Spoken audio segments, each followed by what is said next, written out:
So, part 4. Let's get on with it.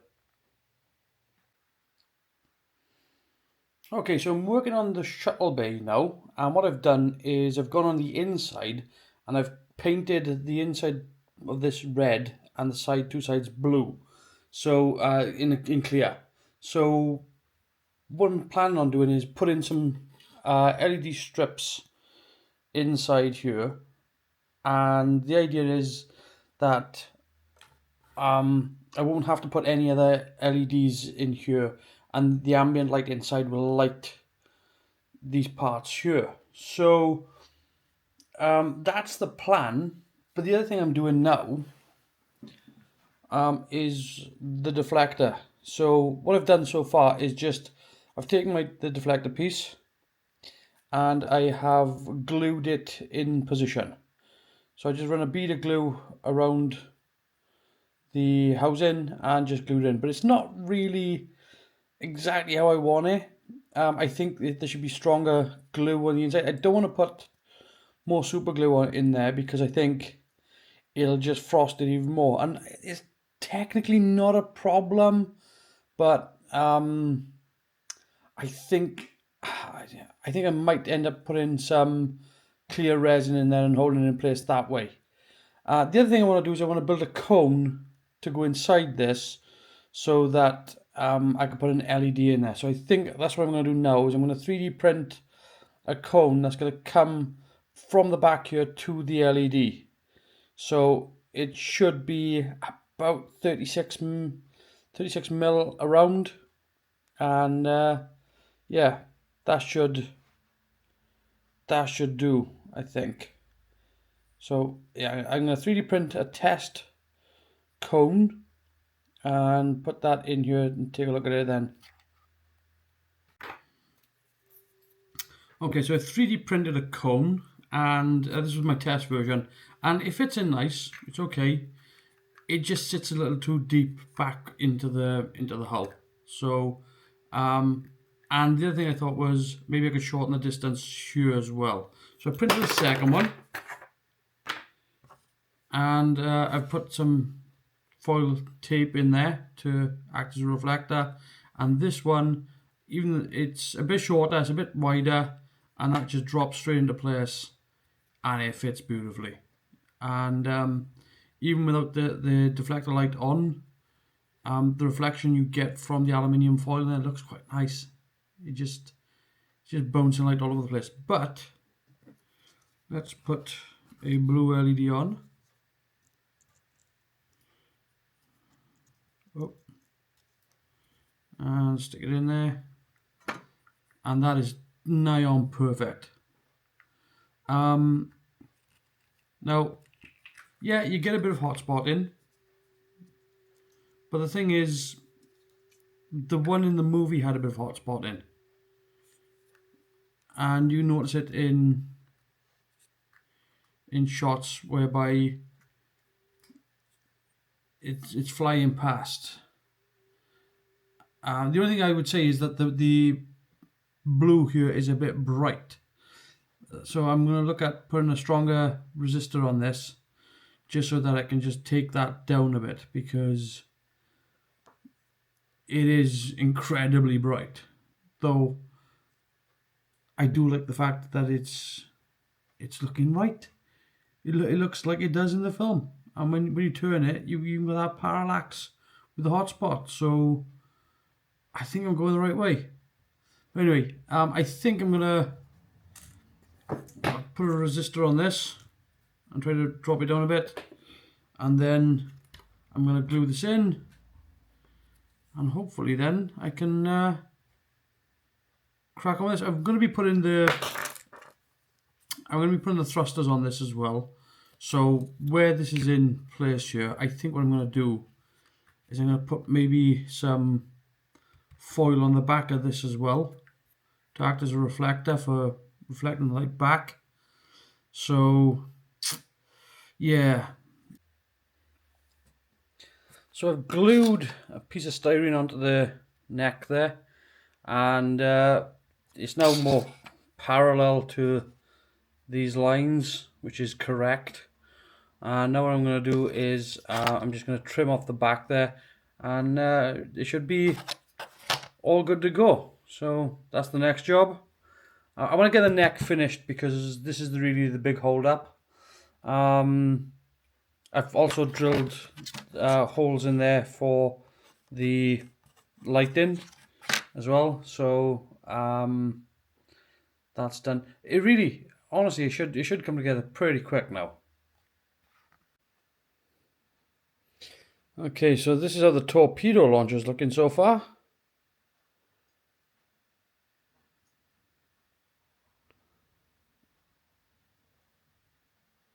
So I've secured the new torpedo launchers into place, and I've put clear resin in both the ports.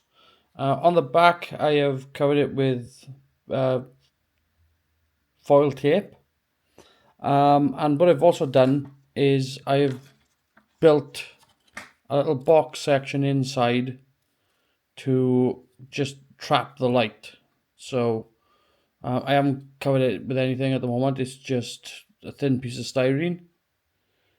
On this side though, this has the LEDs for the torpedo launcher and for lighting the neck. And I've put one LED there to light the neck. That's the best place for it. I've tried experimenting with different positions, but that LED right there lights the entire thing. So that's how that's looking. But it goes together really well. There's no obstructions anywhere. And yeah, hopefully this will be done very, very soon. And then I can start putting the whole thing together. There should be plenty of space as well to get the wires up the neck to the saucer. So fingers crossed it all works out. So I've got all the wiring in and it's all ready to go. I've got the strip that's going to light all the windows. That's here. I don't know if you can see it there. I don't want to get too close because it'll not focus. So yeah, everything's kind of ready to go. I'm just gonna do a quick check first, and then I've sanded all these edges down here, and across there, where it's gonna be glued. So it should be a pretty clean connection. But yeah, I think it's time to put it together. So we got the star drive all together, and it's there's a point of doing this where I was actively annoyed. Look, I've never been particularly impressed by this kit, but there was a point whereby I was putting this together, and I stick by my original statement. They need to stop repopping this kit. The molds for this kit have been warped, or they just not fit in right, or but what you get out of this model is badly fit in parts, and it wasn't great to begin with. But these days the parts are it's just a waste of money. It's just a waste of money. I got so annoyed doing this and putting this together that I was really tempted to just chuck it in the bin. I'm gonna see it through, but I would say that doing all the work that I'm doing to this, it's a waste of time. You if you are gonna build this kit, you're better off just building it straight out of the box. It's at that level of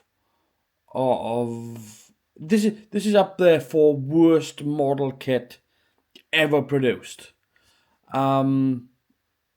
It's just when I put the neck on here, the fact that the instructions tell you to scrape down this side because it won't sit level is bad enough. So I did scrape down the other side, but because the strong back didn't match properly, it was way off. So what I've had to do here is when I put these two halves together, And by the way, when I glued the two halves of the star drive together, I had to use super glue to glue the star drive to the shuttle bay because it's um, a styrene-based plastic glue into a resin.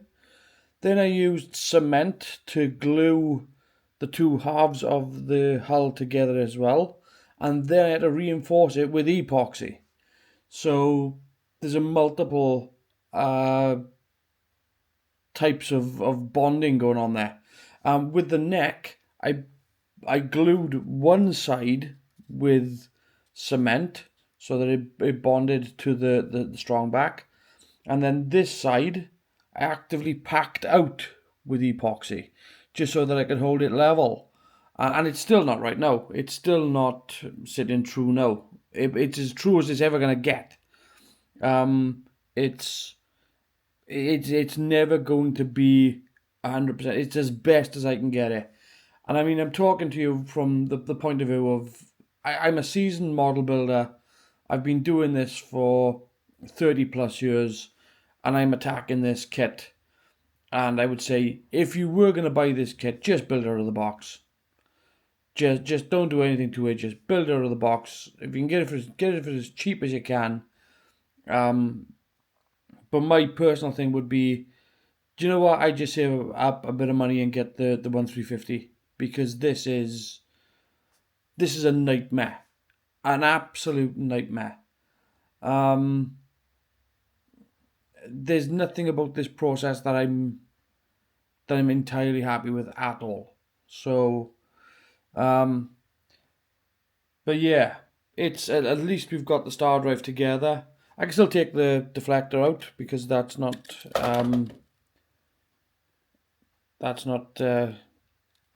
glued in. I've got to go back in there with some extra epoxy to. Let's just stand that back up again. Come on. Yeah, I've got to go back in there with extra epoxy just to secure behind the front part of the neck. But yeah, I was getting ready to chuck this thing in the bin. So I'm getting ready to attach the saucer to the neck, and it's just going to be the bottom of the saucer. But it's picking what's the worst thing as opposed to the least worst thing as opposed to what's the best thing. Because when you put this onto the neck, I'll put the guide pin in and click it into place, and you think, right then, that's it. That's how it should be. That's how it should sit. The problem is that when you flip it over, this thing doesn't sit anywhere. There's no stable bed. There's no. I mean, look at it. Up, come back up again. So yeah, you'd think you'd click it on in place, and you go, all right, okay, that'll be square, but it's not. It's nowhere near square, and you shouldn't have that much wiggle room into a model kit fit. I'm going to do my best to put this on level. But realistically, if I press down hard there, it still moves. There's still, you shouldn't have that much play. So yeah, what I'm gonna do is I'm gonna put a bead of super glue on for it to adhere and hold it in the position that I want it to be in. Then I'm gonna put some weld and hopefully it'll bleed under the joint and glue the parts together, and then I'm going to epoxy it. Okay, so I'm working on the saucer upper, and I've drilled the new locations for the navigation lights. You probably can't see it on camera there, but it's on this outer rim area, and these two are in the correct position now. So what I'm going to do now is I'm going to come on the inside here, and where I've drilled through. I'm just attacking it with a pair of snips to get most of the material out there. Oh. And then I'm going to take my X-Acto and just clean the rest of that out. Just so that the area where I'm going to put a fibre optic through will be nice and clean from obstruction. Yep, that'll do. That's all I need is a little notch cut out through there. And what I'm going to do now is I'm going to take my fibre optic and I'm just going to mushroom the end. So my file will work. Yep, there we go. That's all I need. And how much fibre optic do I want? Always cut more than you need. So I'm going to go side to side. It's not going to go the distance of the saucer. So if I cut it to the width of the saucer, I know I've got more than I need. So let's do that.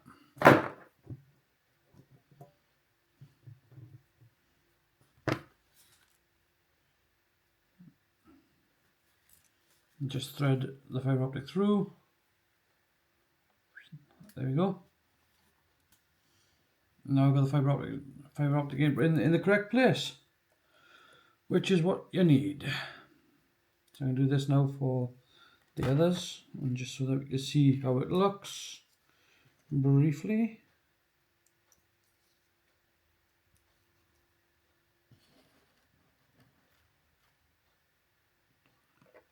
There you go.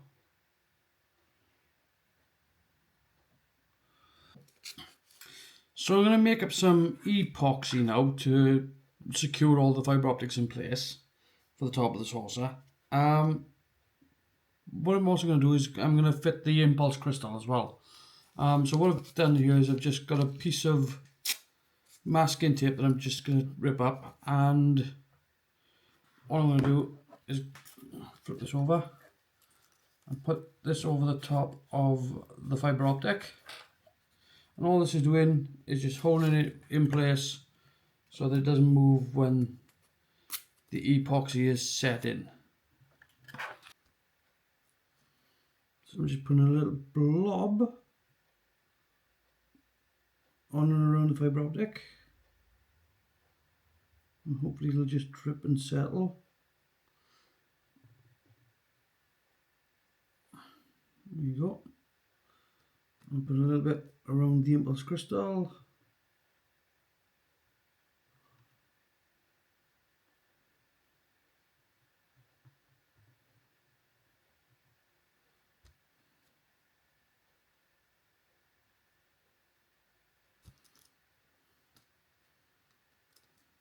Let's do the others.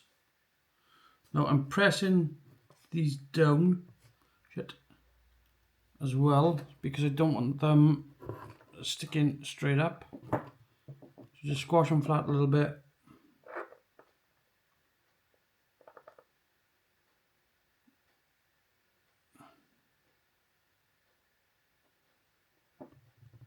And that's that. The other one I want to do is the bridge fibre optic. I think I want to do that as well because, well, I got the epoxy. I may as well.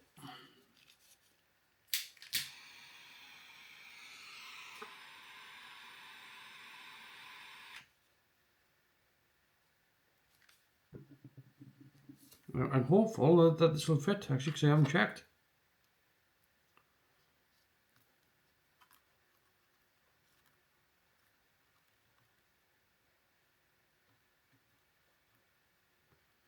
Beautiful. Can't ask for better than that.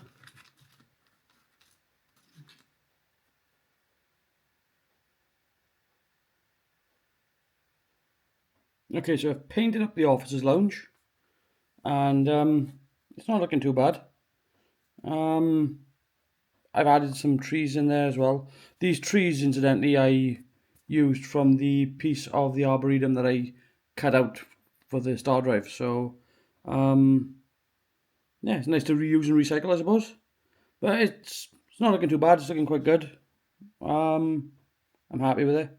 So I'm going to fit this now into the saucer. But before I do that, I am going to add and fill the windows with clear UV resin.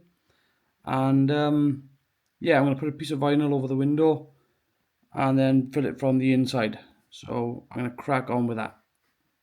I fitted the lounge in place, and where I filled the windows with the resin, it's not quite even. It's a little bit messy. That was due to the fact that some of the vinyl had lifted. I wasn't paying attention, and it leached out. So I've got to go over it now. I've got some 1200 grit, and I'm just taking off as much as I can just to make it as level as possible.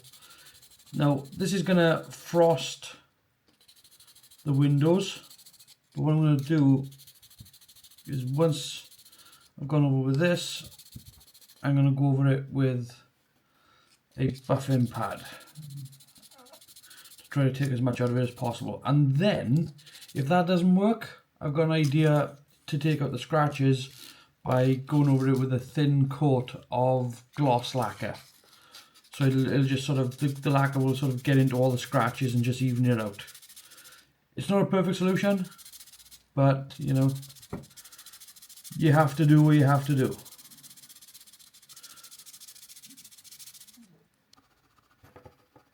I'm sorry if I'm going on a camera view here. It's just I'm not really looking at the viewer to see what I'm doing. I'm trying to.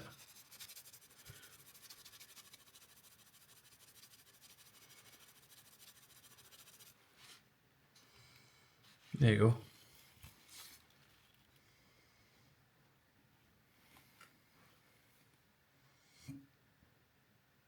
Oh, that's looking a lot better. That's looking way better. I could probably take off a bit more. Do a quick look, see how that looks with the light behind it.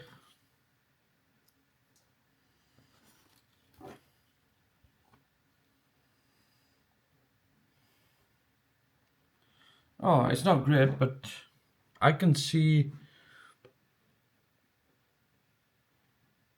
the lounge in there, so you might not be able to pick it up on camera.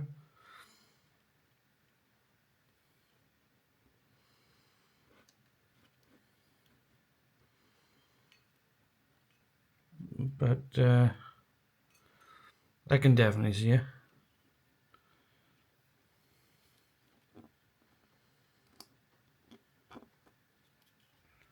Oh,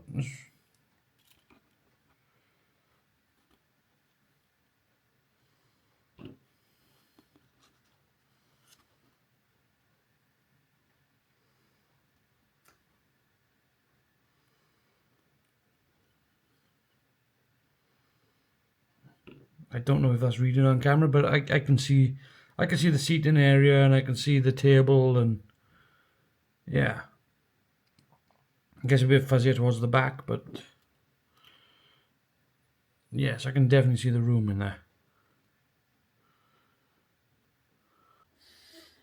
Okay, so I've gone back around the rim of the saucer to match the windows to the hull. And as you can see, this one here is pretty good. This one's pretty even all the way across. It's really smooth.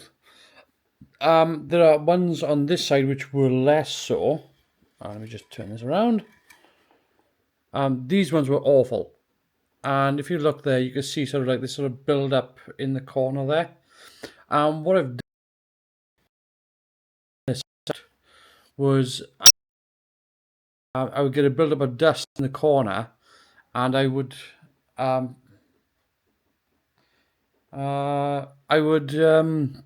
put a bit of super glue in there. So the dust would build up, and then I would put super glue in to use it as filler, and then sand the rest away. So that's how I've done that, and you can see the build up sort of there.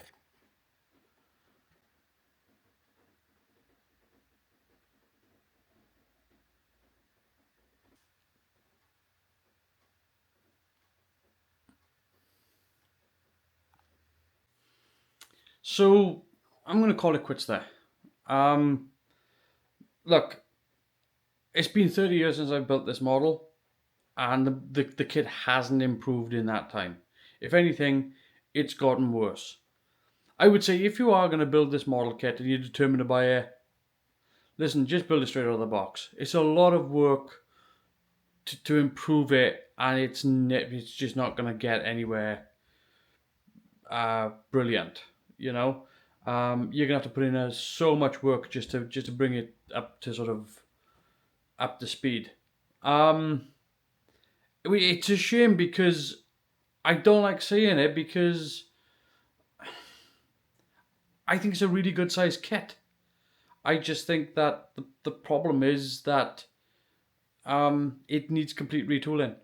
I think and here's the thing: if they did retool it, if they did retool the kit, made it a smoothie, redone all the molds from scratch, I know it would cost a lot of money, but it's such a good size that it's bigger than the 1/1000 scale, but it's smaller than the 350. It's in that nice middle ground area, and it's the Enterprise A, the Enterprise refit. It will sell, but it needs retooling because right now the molds have degraded to such a point whereby you either build this straight out of the box or you use it to build the destroyed Enterprise from Star Trek 3. Um, I have been left disheartened and fallen out of love with this model as I've been building it. And that's not nice. It's not a nice feeling to just want to get it done so that it's done. Um, but anyway, that's enough of me. I'm going to leave that there. See you all next time. Take care.